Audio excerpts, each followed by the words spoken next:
देखिए, किसी government employ की हमें अगर सैलरी स्लिप बनानी है तो किस तरह से सैलरी स्लिप बनाई जाती है, उनकी बेसिक सैलरी में से क्या क्या चीज़ें हम ऐड कर सकते हैं, क्या जो चीज़ है लेस करनी हो तो वो लेस कैसे की जा सकती है, उनका वर्किंग आवर्स कितना हो रहा है उसको कैलकुलेट कैसे किया जा सकता है, तो ये सारी चीज़ें हम एक सैलरी स्लिप बनाते समय देखेंगे। अभी तक आपने हमारा चैनल सब्सक्राइब नहीं किया तो चैनल सब्सक्राइब कर दें और पास में जो बेल आइकन है उस पर भी क्लिक कीजिएगा और इससे आपको नए वीडियो की नोटिफिकेशन ज़रूर मिलती रहेगी। तो यहाँ पे हमने एक डिटेल ऐड की हुई है, कुछ एम्प्लॉयज़ की हमने आईडी और कुछ एम्प्लॉयज़ के नाम दे रखे हैं, किस डेस्टिनेशन पे है यानी किस पोस्ट पे वो हैं वो हमने लिखा हुआ है, उनकी बेसिक सैलरी है, ये बेसिक सैलरी उनकी दी गई है। अब इसमें अटेंडेंस यानी उन्होंने कितने दिन वर्क किया है उसके हिसाब से उनकी सैलरी डिसाइड होगी। तो वर्किंग डे किसी का है 28 से, किसी का 30 से, किसी का 27 से, इस तरह से वर्किंग डेज निकल जाते हैं। वर्किंग डेज के हिसाब से हमें उनकी सैलरी डिसाइड करनी है तो उसके लिए हमें इक्वल्स टू लगाना है और उनकी बेसिक सैलरी लेनी है। बेसिक सैलरी को आपको डिवाइड करना है 30 से, महीने के 30 दिन के हिसाब से हमने 30 से उसका डिवाइड कर दिया, मल्टीप्लाई का साइन लगा के इससे हमें जितना उनका अटेंडेंस है उससे हमें उसको मल्टीप्लाई कर लेना है। ये मेथड हम यूज करेंगे।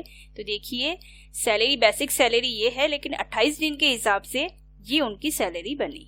इसको हम ड्रैग कर देते हैं। ये देखिए, सभी की सैलरी इस तरह से डिसाइड हो जाती है उनके वर्किंग डे के हिसाब से। अब हमारे पास डीए और एचआरए है। डीए मीन्स डीएनएस अलाउंस और एचआरए यानी हाउस रेंट अलाउंस। कोई भी कंपनी ऐसी है जो अपने एम्प्लॉयज़ को डीए और एचआरए भी फैसिलिटी दे रही है, या फिर कोई गवर्नमेंट एम्प्लॉय है उनको भी गवर्नमेंट ये सुविधा देती है कि उनकी सैलरी में डीए और एचआरए जुड़ के आएगा, यानी वो उनको फैसिलिटी मिलती है अलग से। एक होता है ईएसआई। ईएसआई यानी एम्प्लॉय स्टेट इंश्योरेंस, जैसा नाम से आइडेंटिफाई हो रहा है इंश्योरेंस, यानी गवर्नमेंट आपको या कंपनीज आपको ये फैसिलिटी देती है हर उन एम्प्लॉयज़ को कि इन केस अगर वो व्यक्ति बीमार हो जाता है या आपको कोई गवर्नमेंट से फैसिलिटी चाहिए, हेल्थ से फैसिलिटी चाहिए आपको, गवर्नमेंट आपको उसका ईएसआई देता है, यानी 2% आपको ईएसआई के रूप में मिलता है। यानी कोई भी हेल्थ रिलेटेड अगर आपको कोई प्रॉब्लम है तो आपका ईएसआई बनता है। ईएसआई यानी 2% एम्प्लॉयज को दिया जाएगा। और एक होता है पीएफ यानी प्रोविडेंट फंड। हर महीने आपकी सैलरी में से गवर्नमेंट या कंपनी आपका कुछ पैसा अपने पास जमा कर लेती है।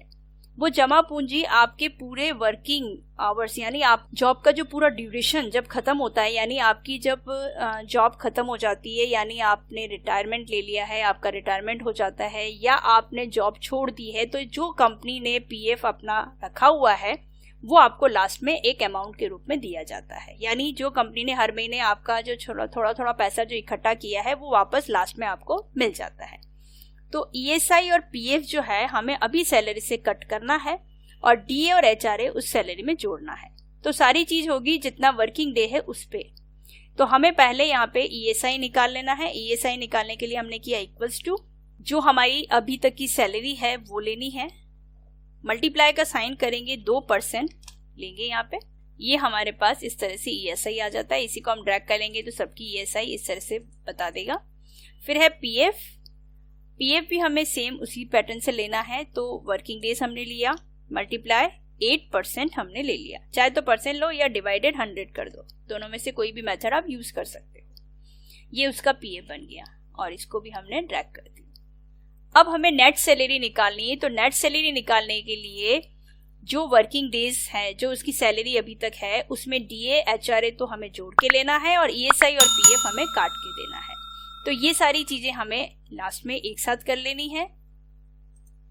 हमें नेट सैलरी निकालने के लिए सबसे पहले इसको ब्रैकेट के अंदर ले लेंगे। सबसे पहले जो सैलरी, मेन सैलरी जो है, जो सैलरी ऑफ वर्किंग डेज के रूप में है वो, इसको प्लस कर देंगे डीए के साथ और प्लस कर देंगे एचआरए, यानी ये तीनों चीजें तो जुड़ के आएगी।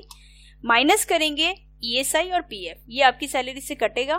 तो ईएसआई प्लस पीएफ ये हमने ले लिया, यानी ये दोनों प्लस होके इससे कट जाएगा, यानी जो मेन अमाउंट इनका बनेगा उससे कट जाएगा।